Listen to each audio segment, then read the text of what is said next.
Assalamualaikum warahmatullahi wabarakatuh. Bismillahirrohmanirrohim. Asyhadu alla ilaha illallah wahdahu la syarikalah wa asyhadu anna Muhammadan abduhu wa rasuluh. La haula wala quwata illa billahil aliyil azim. Robbi sholli sodri wa yassir li amri wahlul 'uqdatam min lisani yafqahu qouli. Dengan rahmat taufik dan hidayahnya saya masih diberikan kesehatan oleh Allah Subhanahu wa taala pada detik hari ini. Alhamdulillahirabbil alamin. Pada segmen selanjutnya materi yang akan saya bawakan adalah masalah orang-orang yang merugi dalam menyikapi waktu. Demi waktu manusia itu merugi kecuali orang yang beriman, beramal soleh, dan mengajak kebenaran atau mengajak kesabaran. Waktu mempunyai arti yang bermacam-macam, yaitu masa di alam dunia ini. Jadi waktu adalah dibagi sepertiga untuk beraktivitas, sepertiga untuk tidur atau beristirahat, sepertiga untuk beribadah. Jadi kita harus pandai-pandai untuk menyikapi waktu, untuk menjalankan roda kehidupan di dunia ini sebagaimana diterangkan dalam surat Al-Quran, surat Wal Asri. A'udzu billahi minasyaitonir rajim. Bismillahirrahmanirrahim. Wal asri innal insana lafi khusr illa ladina amanu wa amilus solihati wa tawasau bil haq wa tawasau bil sabr. Jadi waktu adalah yang diberikan Allah kepada kita untuk digunakan sebaik-baiknya. Iman dan amal kebaikan harus dikerjakan sesuai dengan kaidah-kaidah syariat kita, agama Islam. Pekerjaan kita, perbuatan kita, aktivitas kita harus berpijak kepada Al-Quran, As-Sunnah, dan ijma' qiyas sebagai pekerjaan sunnah-sunnah Rasul yang bisa menghantarkan kita orang yang tidak merugi di akhirat kelak. Sebab kalau kita berpijak kepada Al-Quran dan As-Sunnah, kita nantinya tidak merugi nanti di dalam akhirat dan masuk ke surganya Allah Subhanahu wa taala. Jangan sia-siakan waktu yang sangat singkat ini. Kerugian yang sangat besar adalah yang menyia-nyiakan waktu. Jadi dalam waktu 24 jam hanya dibagi sepertiga untuk beribadah. Lainnya adalah untuk beraktivitas, untuk mencari ilmu, untuk makan, untuk minum, untuk pekerjaan, dan segalanya.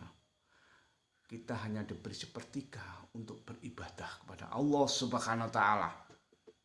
Jangan sia-siakan waktu yang sangat singkat ini. Jadi, meski disukai atau tidak disukai, waktu tetap berjalan.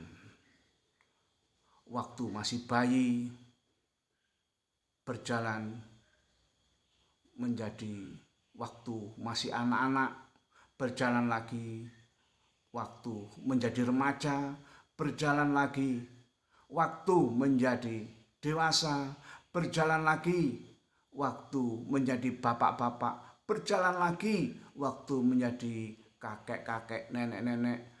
Akhirnya kita tidak bisa menghindari waktu dan menjadikan kita nanti mati.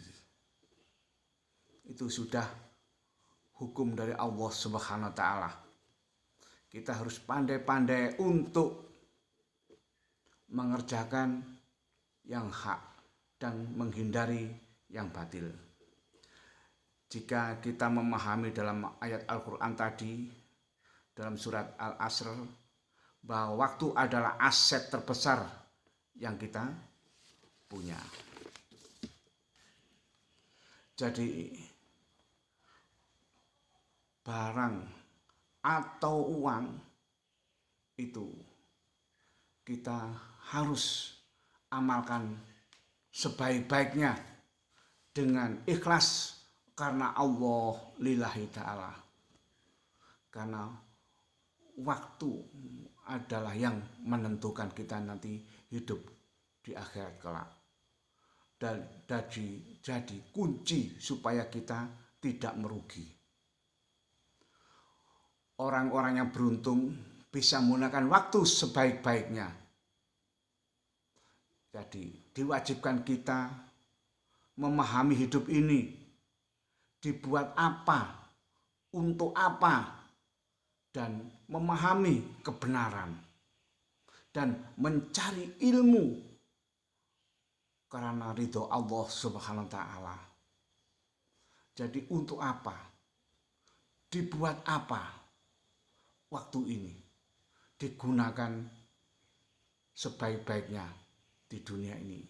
Jadi kita tidak bisa menghindari waktu dari apa yang ditentukan oleh Allah Subhanahu wa taala.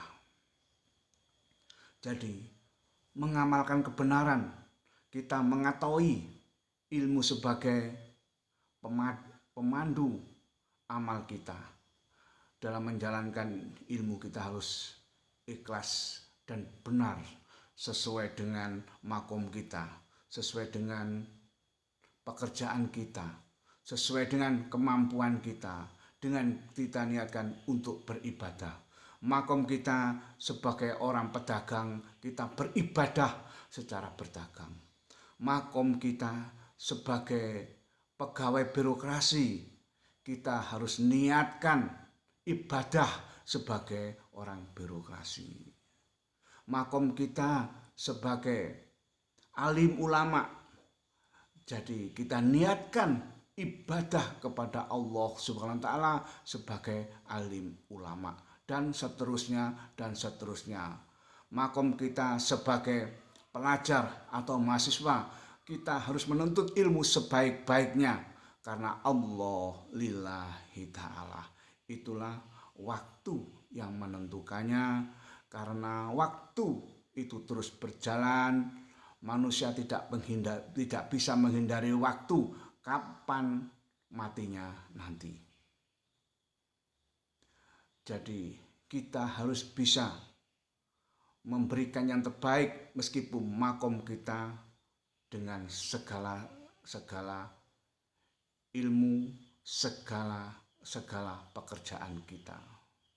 Tidak membedakan entah itu birokrasi, entah itu eksekutif, entah itu pengusaha, entah itu para alim ulama, semua makomnya adalah untuk apa? Untuk beribadah karena Allah lillahi ta'ala. Semua sama. Yang pedagang sama dengan para alim ulama. Yang birokrasi sama dengan para pedagang, dengan para guru sama. Yang membedakan adalah kadar keimanan, kadar ketakwaan, ikhlas. Itulah yang membedakan. Ikhlas dan mendapat ridho Allah Subhanahu wa taala. Itu yang membedakan.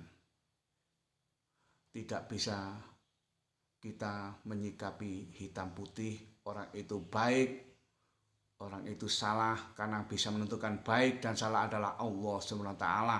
Manusia hanya sebatas mengatakan baik dalam ilmu dohir, dalam ilmu kejelasannya, dalam ilmu nyatanya, Tapi yang bisa mengatakan baik adalah Allah Subhanahu wa taala.